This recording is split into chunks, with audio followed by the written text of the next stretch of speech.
घमंडी नौकरानी के नखरे। ये कहानी है रेशमी और अनुज की। दोनों की शादी हो गई थी।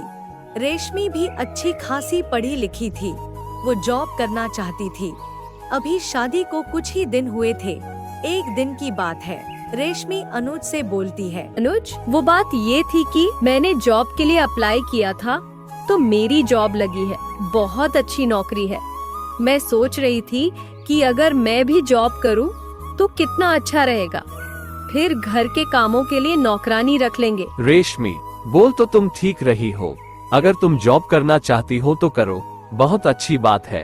बस माँ और पापा को कोई दिक्कत नहीं होना चाहिए।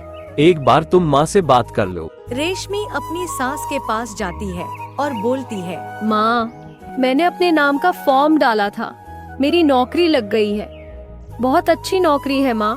अगर आपको कोई परेशानी ना हो तो मैं नौकरी कर सकती हूँ। आप लोग की देखभाल और घर के कामों के लिए एक नौकरानी रख लेंगे। आप बताइए माँ, आपकी क्या राय है? अरे बेटा, ये तो बहुत अच्छी बात है। बिल्कुल तुम नौकरी करने जाओ और अपना नाम रोशन करो। मेरा आशीर्वाद हमेशा तेरे साथ है। सबको जान के खुशी होती है कि रेशमी की नौकरी लगी है। सभी उसके नौकरी करने में सहमत थे। रेशमी बहुत खुश हो जाती है। अब बारी थी नौकरानी ढूंढने की। रेशमी आस पड़ोस में नौकरानी की तलाश करती है। पड़ोस में एक ममता चाची रहती थी। रेशमी उनके घर जाती है और ममता चाची से बोलती है, अरे ममता चाची, कैसी हैं? सब बढ़िया? वो एक काम था आपसे। आपके यहाँ शीला आती थी ना काम करने, थोड़ा उसे मेरे घर भी भेज दीजिएगा। हमें एक नौकरानी की जरूरत है, उसी बारे में बातचीत करनी थी। ठीक है रेशमी बिटिया, आज शीला गांव गई है। जैसे ही आएगी तुम्हारे घर भेज दूंगी। अगले दिन शीला रेशमी के घर जाती है। रेशमी उसे बैठाती है और क्या क्या करना है वो सारा काम समझा देती है। तब शीला रेशमी से बोलती है, अरे मालकिन, मैं एक बात बता देती है आपको। देखो जी, मेरे को हफ्ते में 2 दिन छुट्टी चाहिए जी, और पेमेंट रहेगा 5,000 रुपया। और सबकी दादागिरी नहीं सहेगी ये शीला, बता दे रही हूँ। बाद में चिक चिक नको करी जी। चलती है ये शीला। राम राम। इतना कह के शीला वहाँ से चली गई। शीला की बातें सुन के सब हैरान रह जाते हैं। रेशमी अब नौकरी पर जाने लगी थी और शीला घर के काम करती थी। एक तो शीला हफ्ते में 2 दिन छुट्टी लेती ही थी। बाकी तबीयत का बहाना, घूमने जाने का बहाना करके भी छुट्टी लेती थी। रेशमी को शीला पे बहुत गुस्सा आता था। 5,000 रुपए देने के बाद भी अक्सर रेशमी को काम से छुट्टी लेनी पड़ती थी। ऐसे ही शीला की मनमानी चलती ही रहती। इतनी छुट्टियां लेने की वजह से रेशमी को डर था कि कहीं उसकी जॉब न चली जाए, और उधर शीला हमेशा छुट्टी लेती रहती। एक दिन शीला आती है और रेशमी से बोलती है, अरे मालकिन, तुम्हारे घर में ना वॉशिंग मशीन है ना कूलर है। अरे इतना बड़ा घर है आपका, कुछ ले लो ताकि मेरे को आसानी हो। अब बताई देती हूँ। मैं जहाँ भी काम करती थी वहाँ वॉशिंग मशीन, स्टैंड पूछा सब रहता था। तुम्हारे घर तो कुछ नहीं, फिर भी बस 5,000 रुपए लेती है मैं। अगर तुम ये सब सामान लोगे तो ठीक, वरना मेरा पेमेंट बढ़ाना होगा। 7,000 दोगे तो मैं रुकेगी। अरे भाई, तू नौकरानी है कि क्या? इतने नखरे तो मेरे भी नहीं। अभी 5,000 तुझे कम लग रहे हैं। अपनी हद में रह के बोल। हमारी मर्जी, हम ये सब सामान ले चाहे न ले। ज्यादा मत बोल तू। अरे ओ मालकिन, मैं पहले ही बता दी थी, किसी की दादागिरी नहीं सहेगी ये शीला। और तुम क्या लोगे ये सारे सामान? अरे औकात होगा तब तो लोगे साले कंजूस भिखारी। बस इसी बात पे बहस शुरू हो जाती है। बात इतनी बढ़ जाती है कि शीला काम छोड़ देती है और रेशमी खुद उसे काम से निकाल भी देती है। लेकिन अब रेशमी बहुत परेशान थी कि वो घर और काम दोनों कैसे संभाले। उसे समझ नहीं आ रहा था कि वो क्या करे। तभी उसकी सास आती है और बोलती है, अरे बहू, तू चिंता मत कर, घर का काम मैं देख लूंगी। और वैसे भी इतनी बूढ़ी नहीं हो गई कि अपनी बहू की मदद न कर सकूं।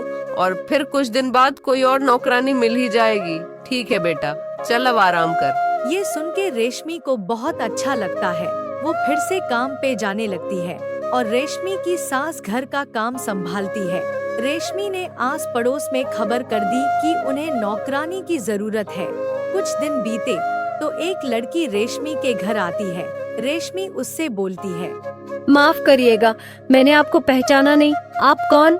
जी, वो मुझे काम की जरूरत थी। मैं नई नई शहर में आई हूँ।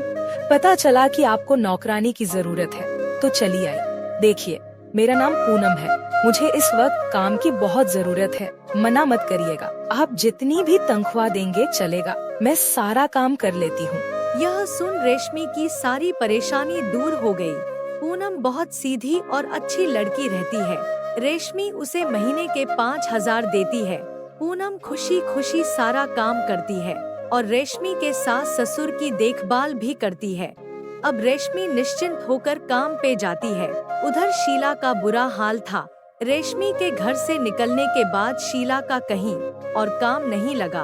वो कर्जे में डूबने लगी। उसे बहुत पछतावा होने लगा। उसकी हालत बहुत बिगड़ गई। शीला वापस रेशमी के घर आने का सोचती है। तभी पता चलता है कि रेशमी ने दूसरी नौकरानी रख ली है। शीला का सारा घमंड चूर चूर हो गया। अंग्रेजन बहू। ये कहानी है सावित्री के घर की। सावित्री अपने पति और अपने बेटे के साथ रहती थी। सावित्री का बेटा अमन लंदन में पढ़ाई करता था। अमन की पढ़ाई पूरी हो चुकी थी। वो अपने माता पिता के पास लौट के आता है।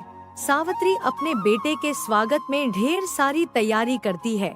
बहुत सारे पकवान बनाती है। वो अपने बेटे के इंतजार में गेट पे खड़ी रहती है। तभी अमन लिली के साथ आता है। सावित्री को लगता है लिली उसकी दोस्त है। दोनों अंदर आते हैं। तब अमन सावित्री से बोलता है, माँ, लिली आपकी बहू है। मैंने और लिली ने शादी कर ली है। वो माँ, लिली के पिता की तबीयत बहुत खराब थी। वो लिली की शादी जल्द से जल्द कर देना चाहते थे और मैं लिली को बहुत पसंद करता था। मुझे नहीं समझ आ रहा था कि मैं क्या करूं। आपको बताने का भी समय नहीं मिला, इसलिए सोचा घर आके आपको सब समझा दूंगा। मुझे माफ कर दो माँ, और लिली को अपनी बहू मान लो। क्या तूने मुझे बताना तक ठीक नहीं समझा? अरे कितने सपने थे मेरे, ऐसी बहू लाऊंगी वैसी बहू लाऊंगी, पर तूने तो मेरे सारे अरमानों पे पानी फेर दिया। अरे जब अपनी मर्जी के हिसाब से ही रहना है तो वही रहता, हमारे पास आने की क्या जरूरत थी? एक तो वैसे ही तेरे पिता की तबीयत खराब रहती ही है। हे भगवान, अब मैं क्या करूं? क्या मुंह दिखाऊंगी मैं समाज को? जब सारे लोग बोलेंगे कि अपनी बहू से मिलाओ, उसके हाथ का कुछ खिलाओ, तब मैं क्या बोलूंगी? माँ, तो इसमें दिक्कत क्या है? आप अभी भी लोगों को बुलाइए, लिली से मिलवाइए। लिली सबसे मिलेगी माँ। लिली बहुत अच्छी लड़की है। आप समझिए ना माँ, कम से कम एक बार लिली को अपनी बहू मानकर तो देखिए। वो आप सबका दिल जीत लेगी। बस उसे हिंदी बोलने नहीं आती, बाकी वो हिंदी समझ लेती है। आप जो जो बोलेंगी लिली सब करेगी माँ। प्लीज मान जाइए ना, आपको मेरी कसम। देखिए, अगर आप ऐसे मुझे रूठी रहेंगी तो मैं रह नहीं पाऊंगा माँ। प्लीज माँ, मान जाइए ना। सावित्री अपने बेटे की बातों में आ जाती है और लिली को बहू स्वीकार कर लेती है। उसका बड़ा मन था लोगों को खाने पे बुलाने का। वो लिली से बोलती है, अरे बहू, मैंने अपने पड़ोसियों और रिश्तेदारों को खाने पे बुलाया है। तुझे जो खाने में बनाना आता है वो बना देना और अच्छे से तैयार हो जाना, और कुछ मिठा में भी बना देना। बुलाना, you means invite? Okay mom, I will handle it, don't worry. Lily जल्दी से तैयार हो जाती है और किचन में जाती है।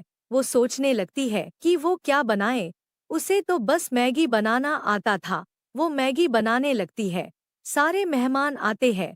उससे पहले ही लिली टेबल पर खाना लगा देती है।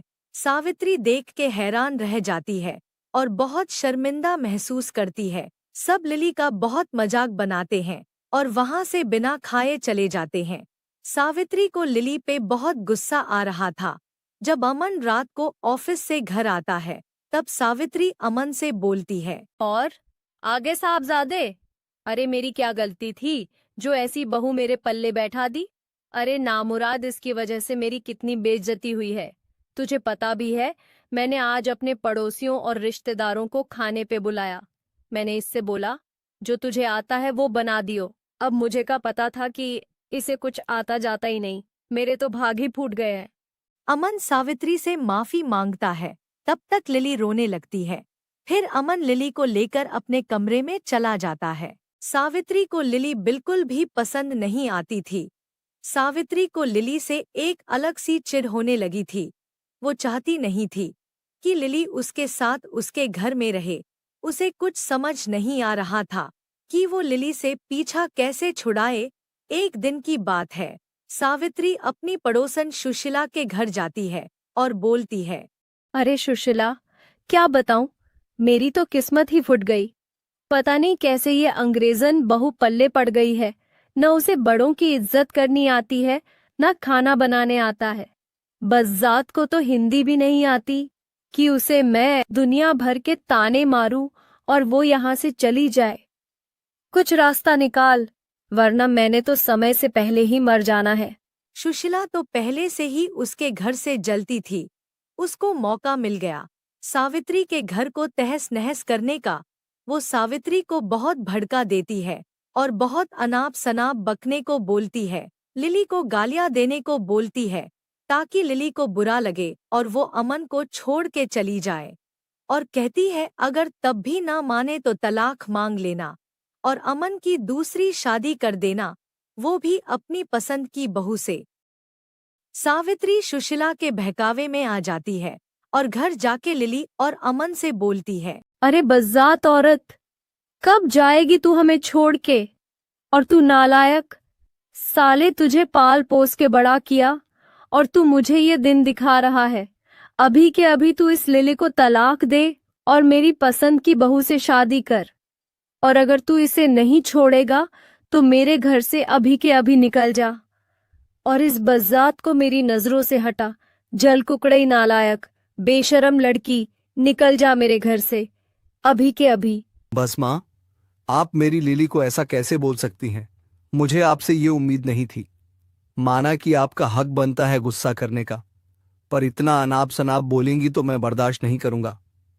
चलो लिली, इस घर में हमारी कोई जगह नहीं। मम्मी जी, मुझसे क्या गलती हुई? मुझे माफ कर दीजिए। मम्मी मेरा मम्मी नहीं है। मैं छोटा थी तभी मम्मी का डेथ हो गया। मैं आपको अपना मम्मी मानता हूँ। प्लीज हेम एक्सेप्ट कर लो। आप जो बोलोगे मैं बनाऊंगी। प्लीज मम्मी, आप मुझे इंडियन खाना बनाना सिखा दो और फिर अपने रिलेटिव्स को बुलाना। फिर देखना मैं ऐसा खाना बनूंगी कि सब खाते रह जाएंगे। मैं आपका पैर भी दबाऊंगी। अपना बहू मान लीजिए। And I love you so much. Please love me, please mummy. Lily की टूटी फूटी हिंदी सुनके सावित्री हंस पड़ती है और उसका गुस्सा गायब हो जाता है। उसे अपने व्यवहार पे पछतावा होता है। वो लिली की मासूमियत देखकर खुद को बहुत कोसने लगती है कि उसने इस प्यारी सी लड़की को क्या क्या बोल दिया। फिर सावित्री को सुशीला की चाल समझ में आ जाती है। सावित्री अमन और लिली से माफी मांगती है। धीरे धीरे सब ठीक हो जाता है। सावित्री लिली को सब कुछ सिखा देती है और अपनी बेटी की तरह रखती है। अब सब ठीक हो जाता है। सब खुशी खुशी रहने लगते हैं। नमस्कार मेरे प्यारे दोस्तों, अगर आपको ये कहानी पसंद आती है तो सब्सक्राइब करें हमारे और आपके प्यारे चैनल कार्टून सीरीज को। और हाँ, लाइक और कमेंट करना मत भूलिएगा।